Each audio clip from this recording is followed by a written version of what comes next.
it's your boy E Tally back again, Super Sports Media on a Sunday fun day. The Eagles are a real quick update. The Eagles are beating the Cowboys right now. I don't know how to score, but I think it's like 10-3. It But I was have it a was 14-6. 14-6 at 14-6. There you go. So I have a special guest all the way from Clark High School, boys head coach. Keith Introduce Martin. yourself.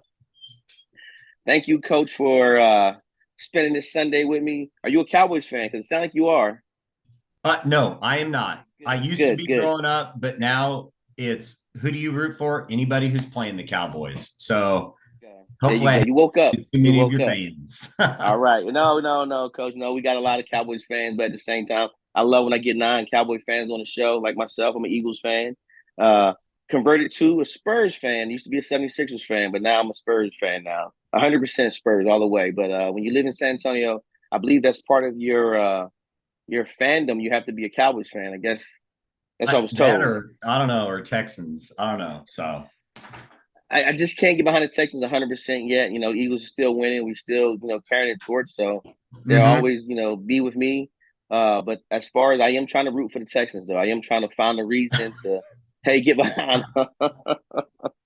They have another good year. I'd definitely be on 100%. That's right. But hey, but again, really seriously, thank you for taking Of this time out course. your busy schedule. Congratulations on your first win of the season. Thank you. Well, from what I looked at the stats, she looked like it was a good win for you guys up there in It, Austin. it was. It was. I think Austin Bowie will be a playoff team this year in their district. I was looking at that, and to go in and beat anybody on their home floor opening game, I think is that's pretty big. That's pretty It big. is. It is. Now you played them on Saturday, correct? Friday night. We Oh, that drove was up even. Friday Oh, night. that's even Yes. tougher. Then that's Yes. tougher to play Yeah. on a Friday night Yep. in a hostile environment That's and, right. and, and Yep. come out and win. Okay, okay, Yeah. good stuff. Good stuff. So real quick, we just run some questions over, and then I ask a fun fact about you, and then we'll go do some rapid fire, and then that'll be it, man. So about 30 to 45 minutes of your time. Okay. Okay. All right. So, what do you believe are the key factors that have contributed to you sustaining your success as a high school basketball coach? Well, I think a lot of it is, and I've been doing this a while. I coached in Illinois for 11 years and then moved down here and got out of coaching and teaching for a little bit. But the one thing that I think is super important is trying to stay current, not, the game has evolved so much. And that's the one thing that I try to do is evolve with it and dealing with players, understanding the game. So I think that has helped a bunch, trying to evolve as the game has evolved over the past, what I've been doing this 30 years or so, something like that. That's been key. So, real quick, we both are a little bit older. How do you get those young kids nowadays, right? How do you get those guys to buy in, coach? Well, I think you have to sell them on. You almost have to cast a vision for them Okay. of what they can be.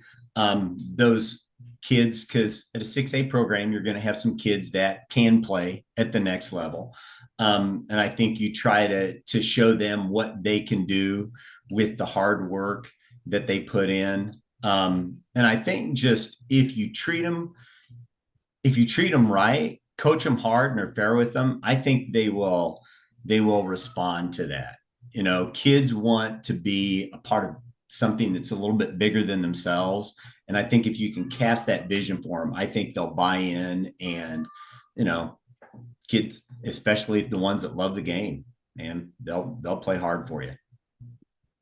And if now I've been watching you for the last 2 years, and both, if I'm correct, both years you've made it to the playoffs, correct? Yes, sir. Yep. That success also, how does that help with making sure that aligns with your philosophy going forward and making sure you make those deep runs in the playoff or make the playoffs? Well, I think that, and I was thinking about this. You want to, for us, and it seems like this has become a buzzword, but it's so true. The process, right? It's not about the scoreboard takes care of itself. And if you do the things that you need to do on a daily basis, if you have some talent, which we have the past, I've been at Clark 8 years. I was an assistant with Coach Silverstein for 5 years. And the past, you know, um, 5 or 6 years, we've had some really good talent through there. And if you can get kids to do what they need to do in the weight room, on the floor, and all that other stuff, then I think you're going to have a chance to win some games. So we've had good students, they bought into what we're trying to do, and that has helped that success the past, 4 years or so. So, with saying that in reference to having, and I've known this for sure, and I want to share with the audience, you have had players that go to the D1 level, D2, D3. Yes. So you've been one of the coaches that had all four levels. And with saying that, how do you help like tap into that IQ to ensure that that player, whatever he comes in at the beginning of the season, leaves as a senior, getting the highest opportunity to play next level basketball? Well, again, I think we talk about developing them as players, um, getting them to try to understand, hey, these are the things that you need to do. This is the areas you're really strong in. These are the things that you need to work on, and opening them up to other ideas. The thing that Coach Silverstein said that was so wise, and I have to give a lot of credit to Coach Silverstein for giving me the opportunity, and then, kind of helping me along in becoming the head coach. But he said, we take what you do with your trainers, with your AAU coaches, because we're no longer the gatekeepers. High school head coaches are no longer, that ship sailed a long time ago. But we take what you do with your AAU team. We take what you do with your trainers. We take what you do with, other people that you work with, and we put it all together so that hopefully by the time, when they come in as 13, 14, 15-year-old kids and they're leaving their 16, 17, 18, whatever, that we take all that. And so I think everybody has a hand in it more than the way it used to be, even, gosh, 10 years ago or so. Okay. So you mentioned AU coaches, and you mentioned the trainer side. Mm-hmm. For the school aspect, how do you? Because I know you're only allowed to spend so much time with them. How do Yeah. you incorporate that strength and conditioning to help them get ready for that 30 game season they have with you guys? In that we lift pretty hard. And we lift 3 times a week in the preseason. We try to get it twice a week during season, and off season we are doing 3 times a week as well. In the summer, with kids being gone and stuff like that, we lift when we can. But I'm telling you, it helps so much. I think of a kid that we have this year, a kid by the name of Connor Dilla, who at the end of his sophomore, he played varsity as a sophomore, sparingly. And I think that it shows with his game. He was benching like 135. And I know the bench press isn't the be all and the end all, but he's worked in the weight room, and where he used to get banged off course a little bit when the ball is in his hands. You can see him in games. He puts his body into somebody and they're flying off him. So we really, really emphasize that. And when you can show that on tape, when you can say, hey, look, this kid went in the weight room and these are the effects. So yeah, we lift pretty hard just to try to get the kids bigger and stronger and as athletic as we can. My next question is kind of going towards as far as your team culture. You being a high school coach for more than 1 year, and knowing you can't really recruit kids like colleges. Right. How do you build a team culture with the success of it that you've had, and make sure that team culture reflects guys getting into college for you? We first of all, we want kids with character, right? And that's the nice thing about being a high school coach is you can kind of start to see when they're freshmen.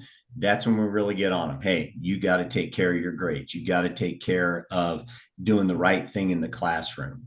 And they learn. So by the time they're juniors and seniors, they're able to start helping the younger kids. And, I think culture is what you emphasize every day, what you allow. And when you start to think of it that way, we really emphasize being a good person, doing the right thing in the classroom, taking care of yourself, all that stuff. So that by the time, like I said, they're juniors and seniors, it becomes almost second nature. And it's tough. You have to fight for that every day. You have to remind them, you have to be on them about certain things. But if you can do that, then when colleges do come around and talk to us, we can say, because inevitably they ask, what kind of kid is he? What kind of student is he? We can say, he's AB student, might get a C once in a while. So because of what we emphasize when they're younger, it makes it a lot easier when they become juniors and seniors and colleges are starting to look at them. So when it comes as far as, now, if I'm correct, you're one of the Northside ISD schools that Yes. plays in the Yes. Northeast, correct? So Mm-hmm. you guys Correct. now in the new Correct. 20 District 27. I want to make sure I Yes. get it right. So with that being said, you don't have the Northeast ISD feeder schools, you have the Northside feeder schools. Right. So how important is it for you to make sure your face is seen in those feeder schools to make sure kids that you can identify early, the seventh and eighth grade when they're doing UIL, because that's when UIL basketball starts, seventh Mm-hmm. grade. Yes. So how do you make sure those kids are identified and you can keep those relationships with those middle school coaches? I tell you, that's a tough one just because of the way that their practices line up and their games line up. We do try to get them in for camp in the summer. So that way they can at least know, hey, I'm Coach Martin, the assistant coaches and stuff like that. And I try to make it to at least one game myself or my assistants. My assistant, Coach Rice, was a hobby teacher. So he has some of those relationships there.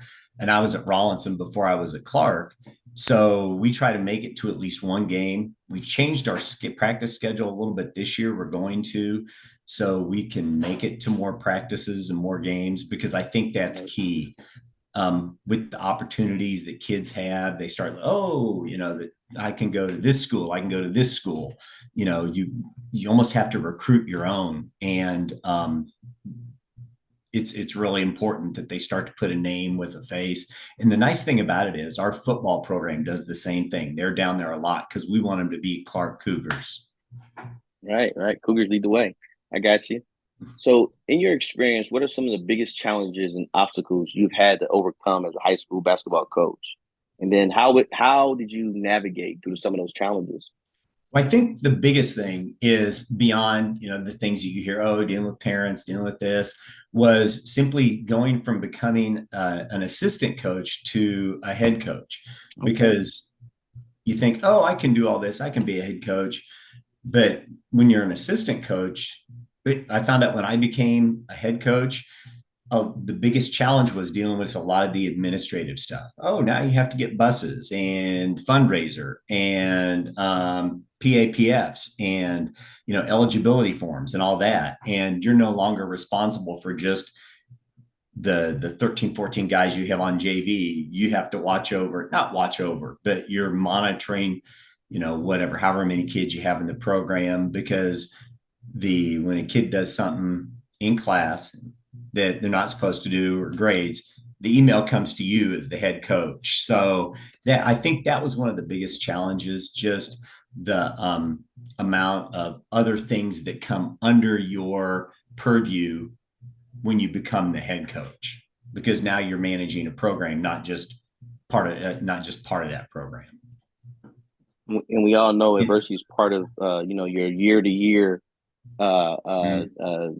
things that you're going to encounter. Yes. So how do you handle that adversity when that comes your way? And then how do you ultimately just overcome it and make sure that, hey, you can look back and say, you know what, I remember this, and use it as a teaching tool more than anything. I think that's it. That's the one thing we tell our kids, that the storm's going to hit sometime, right? At some point, you're going to face a storm. How are you going to respond to that? And I think one of the big things is to just understand that it's going to be temporary, and that you've got to try to be as positive as you can with it. This is what's happening right now. And how can we use this to our advantage? How can we come out of it better on the other end? Whether it's losing a bunch of games in a row, or having a bad practice, or whatever it is, you just have to understand, how can we frame it so that it makes us better, whatever that adversity is. And I think that's something that the beauty of sports is, that you can learn it in a safe environment. And you can, like you said, you can point back at, look, do you guys realize what you came through, and this is how we handled it, and we were better because of it? And hopefully when these guys are grown men, fathers and employers and employees, they can think, man, you know what, this is the kind of stuff I dealt with. Not exactly, but we had to do some stuff in high school, and I was able to come through then, so I can do this. And that's why I think adversity for you, for our today's youth, is so important, Mm-hmm. because I think like, I know I do. I can't speak on all parents, but I know I coddle my kids a lot, even the kids I used to coach back in the day. So with that being said, I'm the guy kind of looking at it a little bit differently now, to where those like, no, I'm gonna let them deal with a little adversity. I'm gonna let them see how they figure it out, That's right. yes, Yes. as a great leader, I want to be. I can lead them through it, but leading them through it is more or less just allowing them to face it too. You Yes, know, that's right. so That's right. so, so You go ahead. have to learn, how to deal with adversity, because at some point in time, you know, just like we said, they're not going to be able to turn to a coach or to mom and dad. They're going to be out Right. on their own, and they're going to have to figure it out. So I think the more we allow them to experience that, when they're in a supportive environment, it can only help them in the long run. And I think one of the things, as far as going to my next question, where adversity always comes into play, is when you're facing that next opponent for your guys and they really never played them. And how do you prepare them scouting wise and just showing them what they need to get ready for, so that when adversity hits in that game, they'll know how to challenge themselves and go through it. So talking more scouting and getting the kids ready for that next game. It's funny you asked that, because I've been watching film. Our next opponent is Soto. Okay. And, I know Coach Joseph is a dear friend. He coached with Coach Celestine, so I've known him for a while.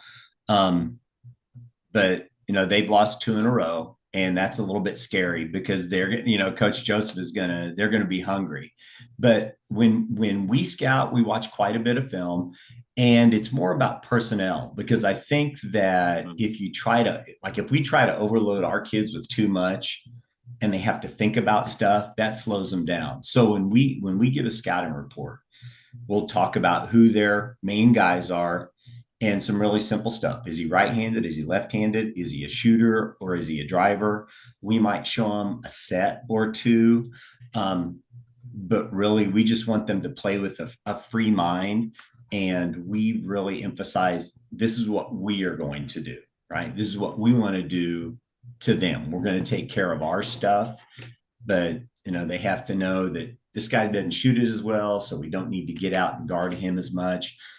So we really try to be simple in our approach with regard to scouting. All right. Oh, got two more questions for you. So, being a head coach, being a teacher, being a family man, how do you juggle all that?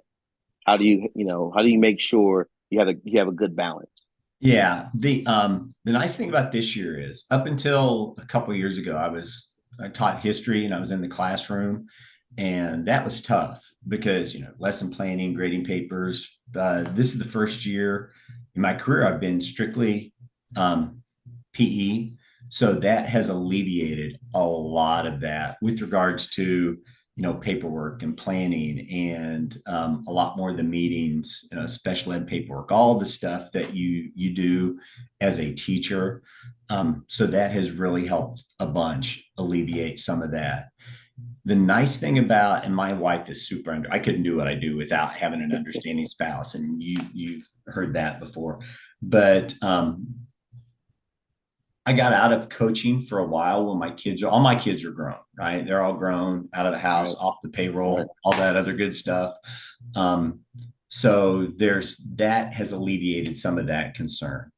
And during the week, I don't do a lot with, once practice ends and I'm home, I don't watch much film or anything like that. I do some, I devote a lot of that during the day, time that I would have spent grading papers and things like that. I can now devote to the basketball part of it.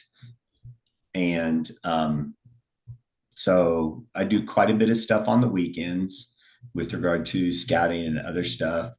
And after, on Saturdays, one of the things that I try to do, hopefully I'm doing a good job of it, is after games and stuff like that, it's it's family time. That's it. Right, Not doing basketball. So right, right. you have to find ways. You have to find ways. Okay. My last question. Now, like I told you, you're in the same district, but the numbers change as far as now you're 27 versus last Mhm. year, I believe you were 28. Yes. And I just looked at your schedule. You have Soto this Tuesday, and I believe Friday you have Judson, right? Tuesday. Or So Thursday. Okay, yeah. Tuesday. So tomorrow, or yeah, Tuesday Yeah, Soto. Tuesday Soto, Next Tuesday, the 19th, Judson. next Tuesday Judson. Looking at that, and then looking at your regular district play, are you purposely putting that tough schedule together to prepare you for district, or your district schedule is still tough because of the teams you play and you play them twice?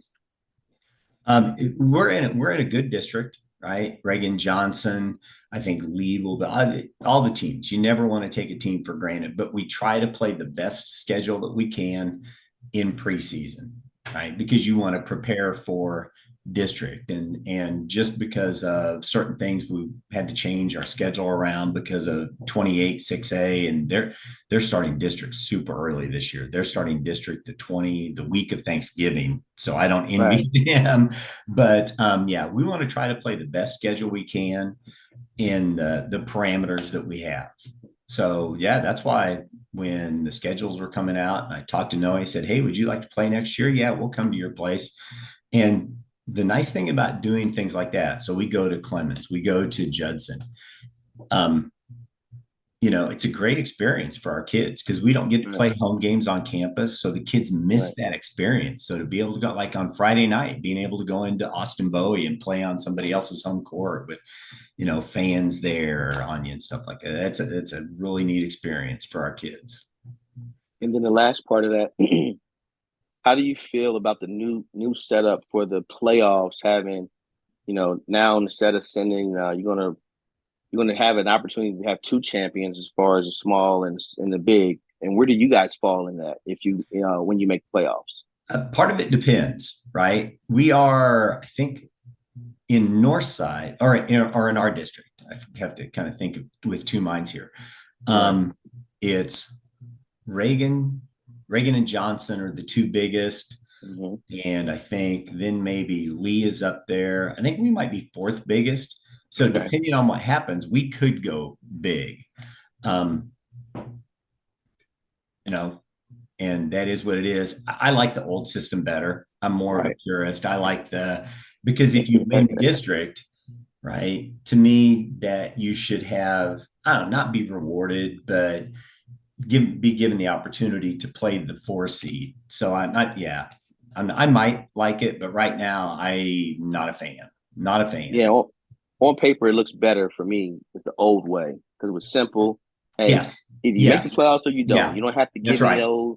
It's just like when a school has a tiebreaker. You got to go back through the whole record and see Mhm. what games you Mhm. lost versus and what games they won, and then Yeah. do the point difference. I don't like all that. Hey, Yeah. where do And I then seed out at? that's Send me this right. And play. then you're trying to figure out, oh, who's going to be big, who's going to be small in the other district. I mean, the other one you could look at and say, okay, 1, 4, 2, 3. It was a lot more simple, a lot more Yes, sir. simple. Yes, sir.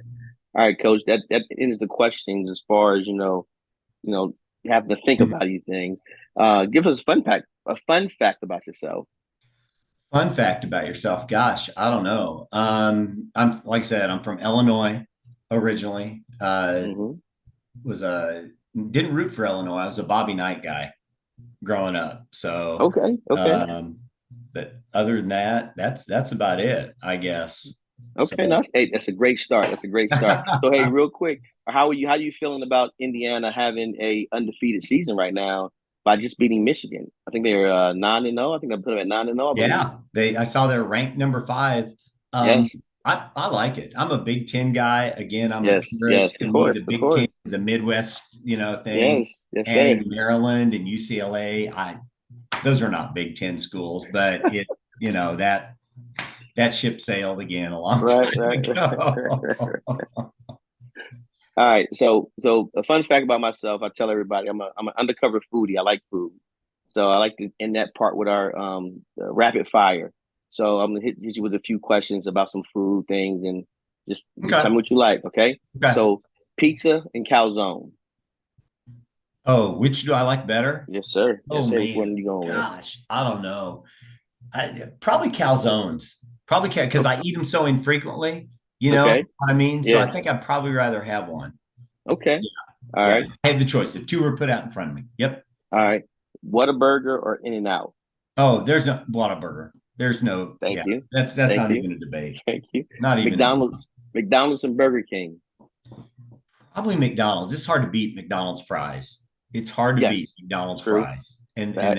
that's yeah, I'm a yeah. big wing guy. I'm a big wing guy. Flats or drum? Drums. All right. Buffalo versus all the other flavors. Which one? Any flavor. Doesn't matter. Buffalo or any flavor. Lemon Probably any pepper, other flavor. barbecue. Probably any other flavor. The first time I ever had like true buffalo wings, I was working a basketball camp in Wisconsin, Green Bay, and the coaches went out one night, and it was a little bit too much for me. A little bit too much for me. So Well, hey, coach, that's all I have. I want to say thank you for giving me this time. Again, following you guys this year is going to be awesome. I think you guys, again, I'm not going to fib to you. You surprised me last year when you made the playoffs. I'm not going to lie, coach. You guys, I just never want to get caught up saying something wrong. But again, I like to be honest with you guys. And when you guys made it, the way remember, you guys came all the way down to like what the last three games, if I'm correct, right? yes, yeah. You guys Yeah, like we was had a really competing. good start, and then kind of got a little shaky You, there, but yeah. Brandeis, Lee, and all you guys were just fighting for it. It was like it Mhm. was. Yep. But to me, I'm not going to fit you. That made your district better because it was so much in there. Just you guys were going at it, and you guys played some great games Yeah. over Well, there, they and I had really enjoyed it. two playing games that Yes, Friday night. You know, yes, the last night of the season. So yeah, yeah, yes. So, yeah. so again, you're doing a great job over there. Please Thank continue to you. do a great job, and thank you for allowing us to cover you. And again, I look forward to the season. All right. Me too. Thank you, Coach Tally. All right. Next All time I right. see you, I'll be at that Judson game. Okay, I'll be All covering right. you That guys sounds there. good. I might All right. even bring you some Clark gear. Give it Hey, to you that'd right be. in Hey, front of listen, Nelly. and then I'll also swap you some Super Sports Media gear. I'll make All sure I right. have you. That Just tell me sounds good. what shirt size. XL. What about you? XL. I'm XL? XL also. Yes, sir. Okay. All right. All You're right. getting some I Clark appreciate gear. it, Coach. Thank you, All man. right. Have a good See you one. Bye later. bye. Thank Yes, you. sir. Bye.